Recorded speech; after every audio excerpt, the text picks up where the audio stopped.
Hello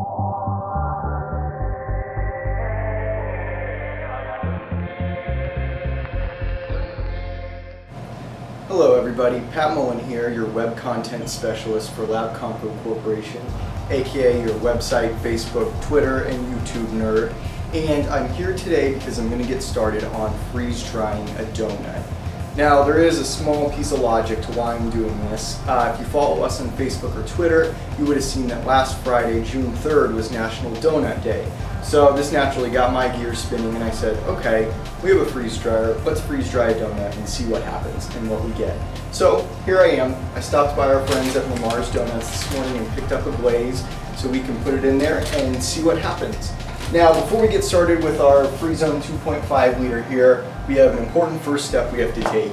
And this is an important first step in every freeze dry process, and that is pre-freezing. And if you've ever looked at our publication, A Guide to Freeze Drying for the Laboratory, you'll note that this is important because freeze drying is based on the principle of sublimation. And that is when a frozen liquid or solid sample goes directly to the gaseous phase without passing through the liquid phase. So, in order to do that properly and in order to get the most stable end result, we have to pre-freeze. So, what I'm going to be using is a 600 ml Labconco fast freeze flask, which should give me ample room for this donut, which actually that's a pretty good sized donut. So we're just going to put that right in there.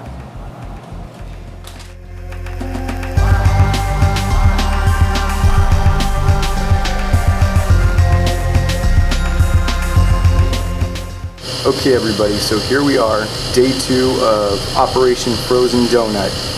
I just pulled our glazed donut out of the freezer where it's been pre-freezing for the past 18-20 hours or so. You can see it has nice frost on the outside and that thing is frozen solid in there, so that's a good pre-freeze. We've got our FreeZone 2.5 liter benchtop freeze dry system all ready to go. It's in a nice low vacuum. The collector is cooled down to negative 44 degrees Celsius, so we are ready to go.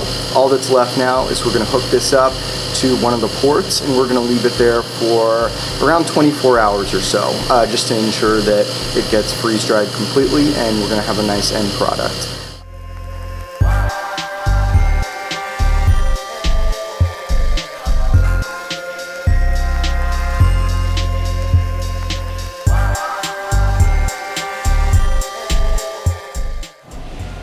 Alright everybody, Operation Frozen Donut is complete. I just came in here and pulled our glazed donut off of our freeze dryer. It's defrosting and it turned out great. It's exactly what we wanted. And probably from there you can't really see a difference. And there's not much of a difference to see. So let's go put it on the table over here and take a closer look so we can tell exactly what changed and just how different this is from the donut that we put inside. Alright, so here we are with our freeze-dried glazed donut. Now if you get a close-up on that, you don't see a lot of visual difference. You can tell that that glaze has dried up and broken off, but in terms of size, it's relatively the same size as it was when we put it on. So on that note, not much difference, but if you listen, you can tell that in terms of structure, this thing has changed a lot. That doesn't sound like something that's just came hot and fresh out of the oven right there. So let's pop.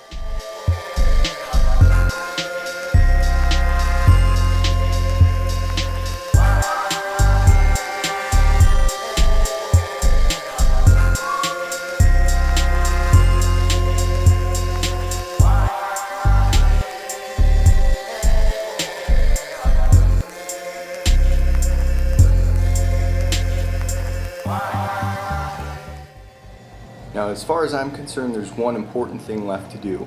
There's not much of a point to testing out freeze drying a food if you're not going to at least taste a little bit to see how it is compared to the original product.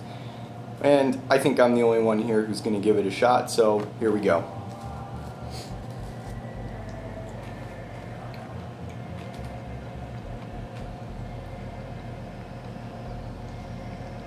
Strangely enough, it's actually pretty good. I'm not gonna lie, I would eat freeze-dried donut again.